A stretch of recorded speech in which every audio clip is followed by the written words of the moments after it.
Olá, tudo bem? Nesse vídeo nós trataremos da Revolução Industrial. Como o assunto é muito extenso, nós trataremos do assunto em dois vídeos. Portanto, este é o vídeo 1. A Revolução Industrial foi um processo de desenvolvimento do capital intensificado pela Revolução Comercial dos séculos XVI e XVII, ligado à circulação de mercadorias.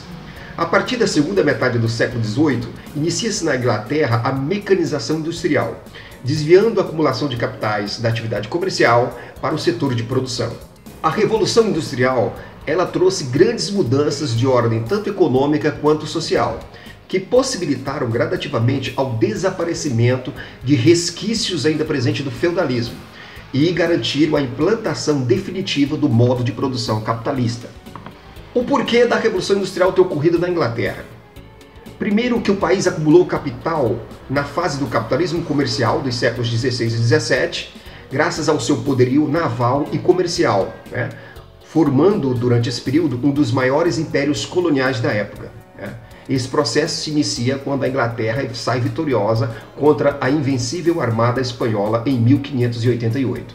Outros fatores também contribuíram para que a Revolução Industrial ocorresse na Inglaterra, como os atos de navegação de 1651, que atingiram a Holanda, seu maior rival no comércio dos mares, o Tratado de Betuim, de 1703, assinado com Portugal, que abriu os mercados portugueses e as colônias portuguesas aos manufaturados ingleses, e o final favorável da Guerra dos Sete Anos, de 1756 a 1763, quando a Inglaterra subjugou a França, confirmando sua situação após as guerras napoleônicas no início do século XIX. A Inglaterra também tomou algumas medidas que favoreceram a esse processo.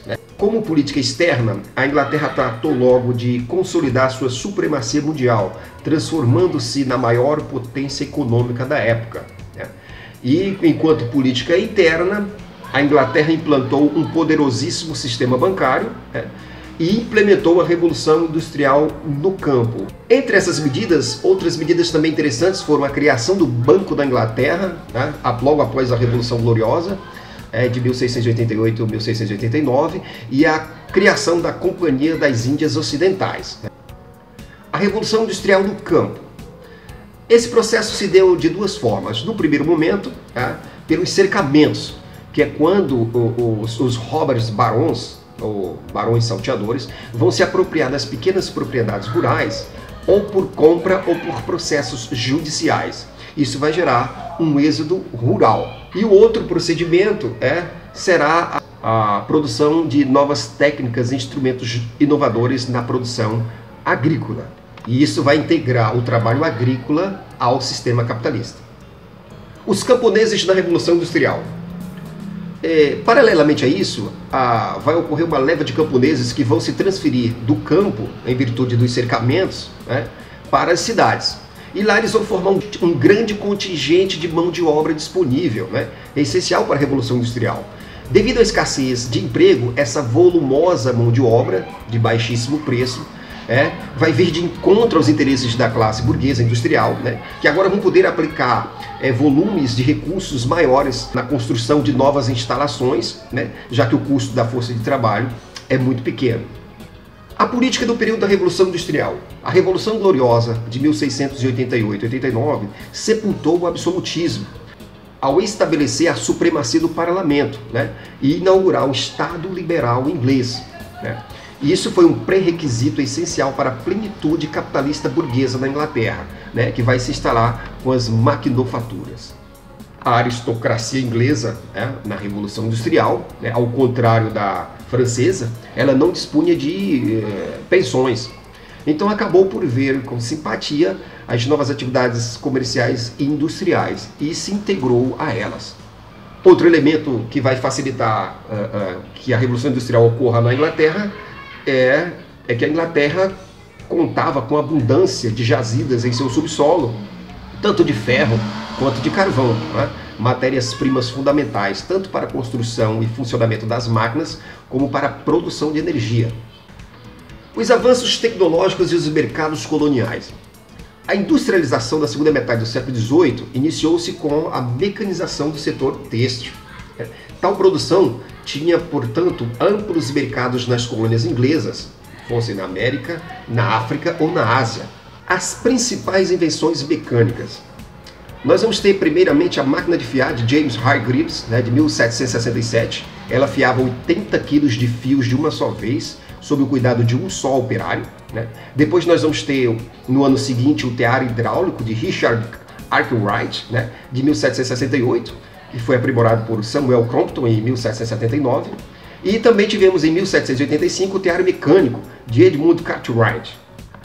Mais na frente nós vamos ter o aperfeiçoamento dessas máquinas, que vão ganhar a acoplagem da máquina a vapor, inventada por Thomas Newcomen em 1712, e aperfeiçoada por James Watt em 1765.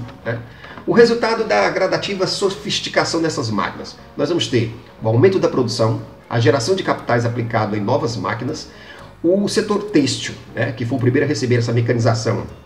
Essa mecanização vai evoluir e vai avançar para o setor metalúrgico, que vai impulsionar a produção em série, e vai levar também a modernização e a expansão de transportes. Em 1805, isso vai atingir o setor de transportes, quando o norte-americano Robert Fulton revolucionou a navegação marítima, criando o barco a vapor. E em 1814, George Stephenson idealizou a locomotiva a vapor. E na década de 1830, começam a circular os primeiros transportes de passageiros e cargas. O vapor na imprensa, a imprensa de jornais e revistas e livros com o uso do vapor teve também sua difusão cultural impulsionada por essa nova tecnologia.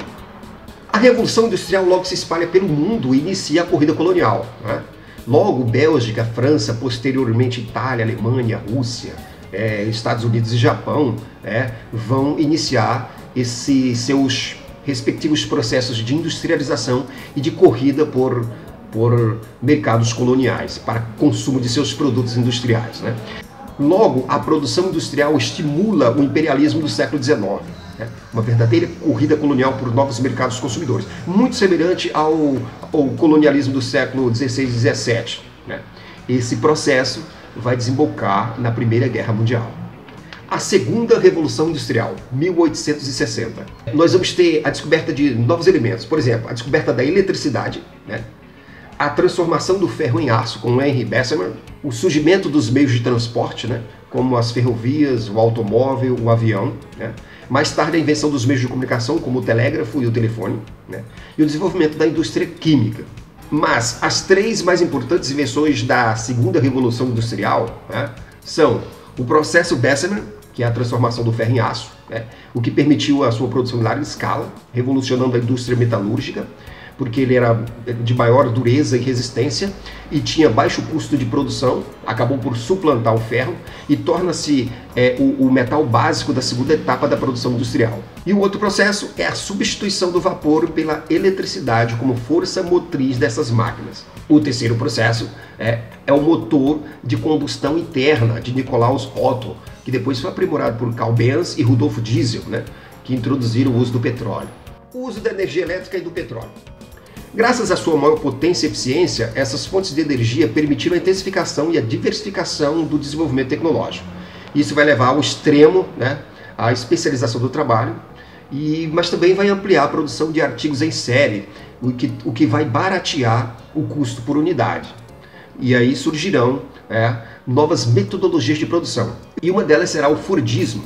O Fordismo será baseado em linhas de montagem, esteiras rolantes, por onde circulam as partes do produto a ser montado. E isso vai dinamizar a produção. Por exemplo, a primeira indústria a utilizá-la será a indústria automobilística de Ford.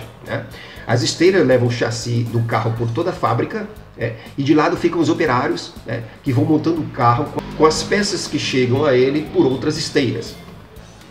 O Fordismo nós podemos resumir como a racionalização da produção de massa, e também é ligado ao princípio de que cada empresa deveria se dedicar apenas a um produto, e era importante que essas empresas dominassem as fontes de suas matérias-primas.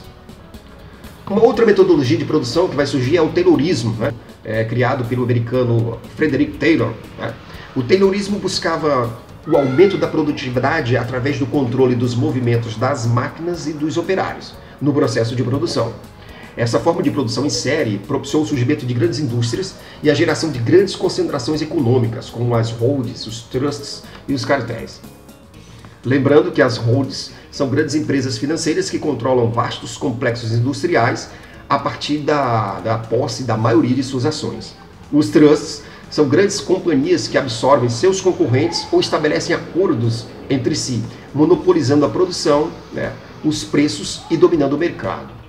E os cartéis são grandes empresas independentes, produtoras de mercadorias de um mesmo ramo, que se associam para evitar a concorrência e assim dividem o mercado e definem preços, dominando a produção de forma horizontal. Então nós vamos chegar à terceira revolução industrial, na segunda metade do século XX.